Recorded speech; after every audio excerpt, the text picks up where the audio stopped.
Line का आपने क्या करना है, हिंदी अनुवाद करके जाना है। हिंदी अनुवाद करना होता है। उसके बाद में आपको लिखना होता है विशेष।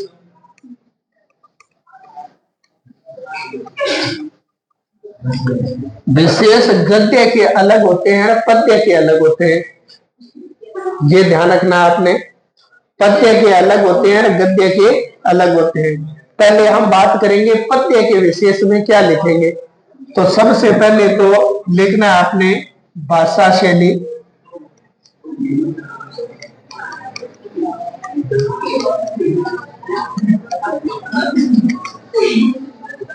अब कैसे लिखेंगे इसको, भाषा को लिखेंगे इस पद्यांश में खड़ी बोली हिंदी का प्रयोग किया गया है।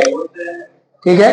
दूसरा, अगर इसकी शैली लिखे साथ में तो हम ऐसे लिखेंगे इस पद्यांश में खड़ी बोली हिंदी व बिंबात्मक व चित्रात्मक शैली का प्रयोग किया गया है। एक एक पाठ की क्या शैलियां हैं वो मैं आप लोगों को बता दूंगा। ठीक है। दूसरा आपको लिखना होता है इसमें, अगर किसी भी पद में कोई भी अलंकार है या शब्द शक्ति है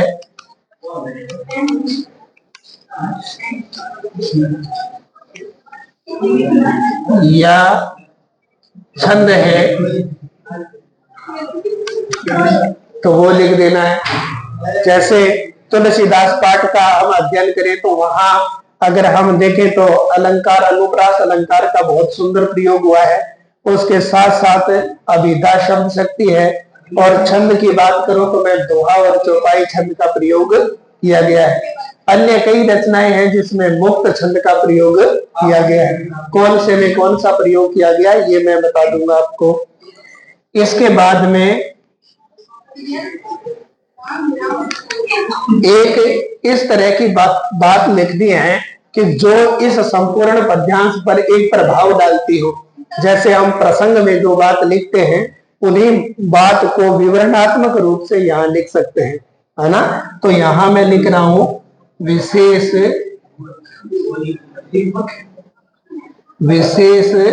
कथन।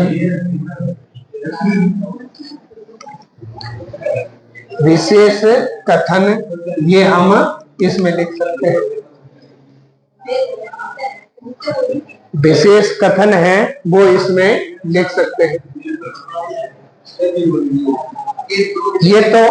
ये किसकी बात हुई, ये तो बात हुई पद्यांश की।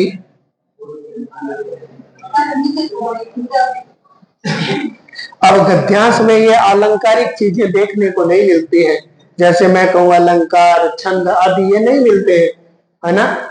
तो आपको उस गद्यांश के अंतर्गत क्या लिखना है, तो गद्यांश में लिखने के लिए एक बिंदु तो ये है, एक बिंदु तो लिखना है आपको यहां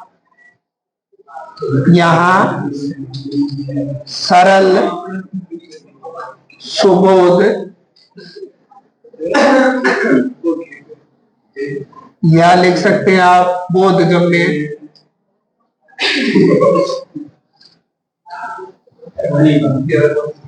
सरल सुबोध या बोधगम्य भाषा का प्रयोग किया गया है, ये लिखना है। अच्छा, उसके बाद में अगर हम लिखना चाहें तो अगर उसमें मुहावरे या फिर लोकोक्ति